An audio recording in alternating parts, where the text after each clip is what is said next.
Hi guys! Bale, samahan niyo ako ngayong magmukbang. Meron tayo ditong singkamas, mangga, tapos may siomai tayo.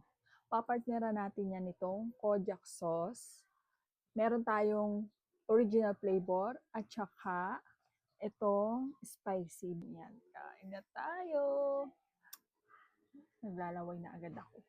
Ayan, no? First bite.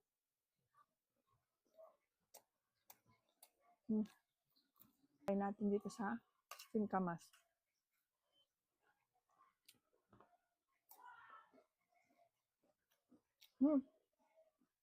Approve din siya. Satisfied ang aking cravings at saka yung pagod ko.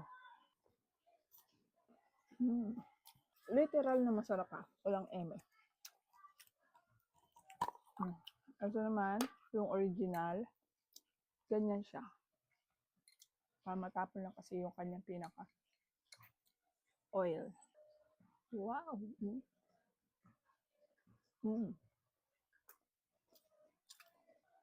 Pero kung hindi kayo mahilig sa maanghang, itong original, try nyo.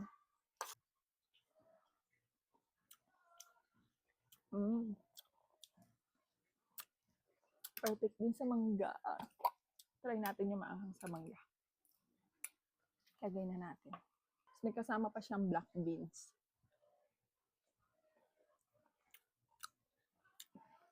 Nagustuhan ko siya as in. Walang eme.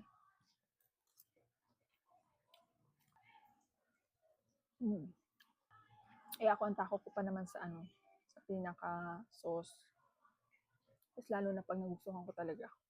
Literal talaga, promise. Worth it ang pera mo dito.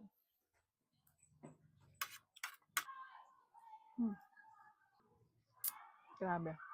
Isa pa. Ito na yung gagamitin ko. Da?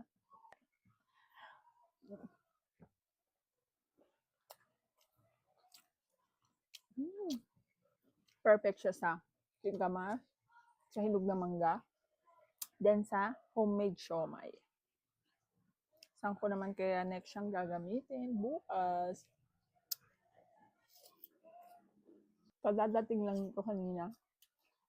Pero kung ito mo spicy ko. Halos 1/4 na ang natatanggal. Compare dito. Diba? Ang laki ng pagkaiba kasi nga masarap.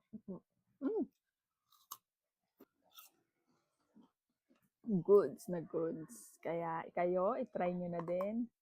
Tsaka kung magugustuhan nyo. Lalagay ko sa comment section ang link. Bye-bye!